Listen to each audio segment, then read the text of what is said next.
जब लाखों युवाओं की आवाज एक साथ उठती है तो सत्ता के बड़े से बड़े गलियारे कांप उठते हैं।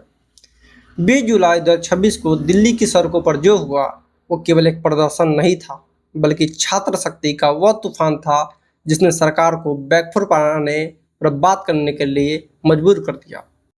इसे एक पूरी कहानी के रूप में समझिए कि कैसे छात्रों के इस आंदोलन ने सरकार की नींद उड़ा दी है। कहानी की शुरुआत होती है देश के लाखों छात्रों के दर्द से।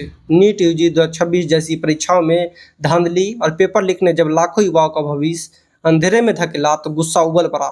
शिक्षा मंत्री के इस्तीफे और सिस्टम में सुधार की मांग को लेकर छात्र सड़क पर उतरे। जब सामाजिक कार्यकर्ता सोनम वांगचुक जंतर मंतर पर अनशन पर बैठे तो पुलिस ने जबरदस्ती अस्पताल भेज दिया। लेकिन सरकार से कहाँ भूल हो गई। उन्हें लगा कि नेता को हटाने से आंदोलन खत्म हो जाएगा, पर यही से आंदोलन जन आंदोलन बन गया। 19 जुलाई की रात से ही देश के कोने कोने से युवा दिल्ली पर पहुंच चुके थे। जंतर मंतर की सड़कों पर कंबल बिछाकर रात गुजार रही थी और नारों से आसमान गुजर रहा था।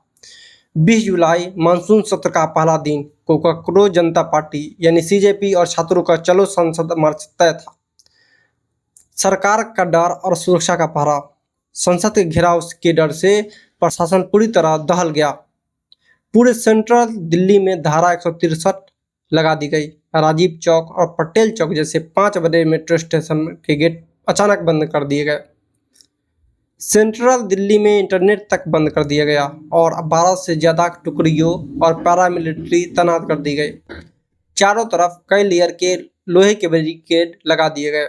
जब बैरिकेड भी युवा जोश को न रोक सके। जैसे ही सुबह के 10 बजे जंतर मंतर पर जनसैलाब उमड़ पड़ा। जब पुलिस ने मार्च रोका तो छात्रों ने साफ कह दिया, आज आवाज संसद तक जाएगी।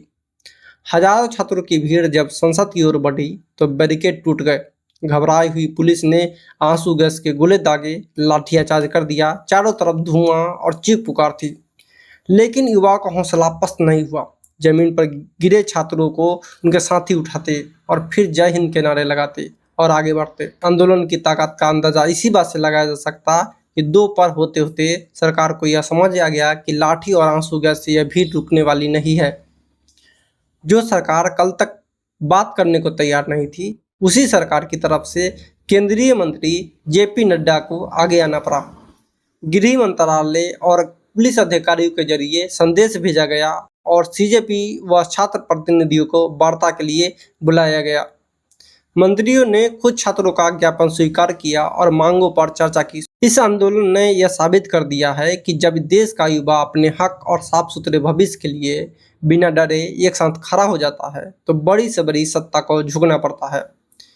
20 जुलाई को यह संसद मार्च छात्रों की अटूट एकता और ताकत की मिसाल बन गया है। सरकार द्वारा स्टूडेंट पर जो लाठियां बरसाई गई, बेरहमी से पिटाई गई, इसके बारे में आप क्या सोचते हैं, जरूर बताइएगा।